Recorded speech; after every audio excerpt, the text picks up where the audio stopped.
everyone. In the first session of this course, we have discussed that this term entrepreneurship has emerged from a French word during 17th and 18th century.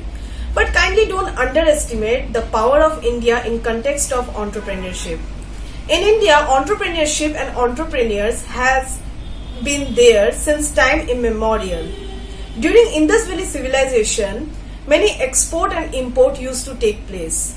People from Harappa used to import raw materials from the countries like Iran and Afghanistan for the construction of shapes, weapons, utensils and many other hardcore products. During Mauryan Empire, many political unity took place, and due to political unity, trade relation has also improved. Good trade relation is one of the results of good political relation and political unity that we can also get from the current scenario of our country. And religion has always been a great impetus to boost trade and commerce. There are certain sects and ethnicities whose primary occupation had been trade and commerce, and even their identity was based on those trade. Even in sectors like tourism, religion has a great role to play to boost trade. And even during many medieval kingdoms, trade and commerce has taken their own shape and size. And India is called as land of spices. And that's why the export of spices was always there in India. So from this we can understand that there was not much heavy industrialization during ancient India. But post-independence, India has mostly focused in infrastructure development, and for that reason the rural areas have always got ignored, because most of the schemes and policies of government for the infrastructure development was for urban areas. And there was always a demarcation between rural and urban areas since British rule. And urban areas are the mainstream areas where all the offices are there, all the head offices are there. So that's why most of the infrastructure development used to get focused there. Again, globalization came during 90s. So post globalization, job opportunities got increased in India. But again that too in urban areas. But yes, globalization has reduced the unemployment level in many developing countries, including India.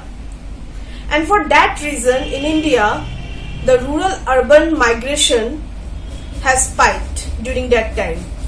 Many people from rural areas used to migrate from their villages to urban areas in search of a better living standard. But eventually that led to the less development of rural areas again.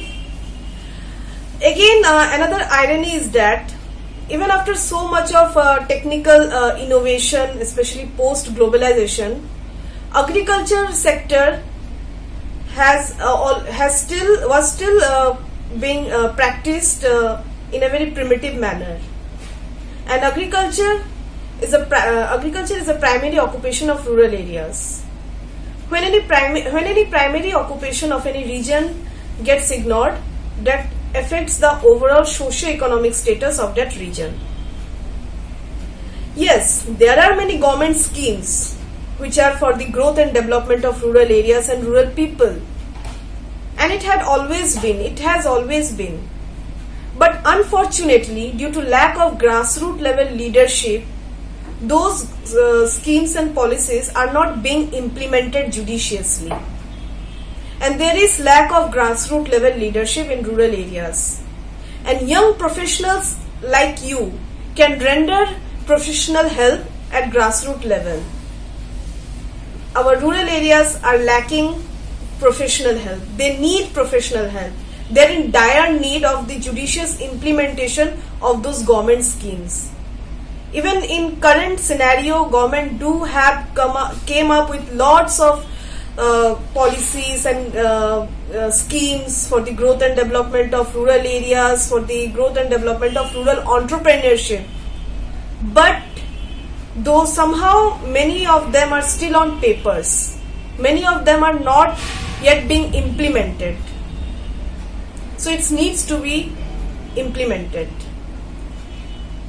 So in this session, we have discussed that how entrepreneurship has evolved in India since Indus Valley civilization.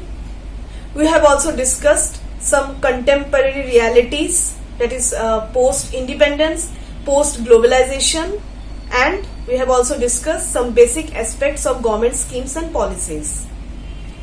So that's all for this session, my friends. We'll meet in the next session. Till then, take care. Goodbye.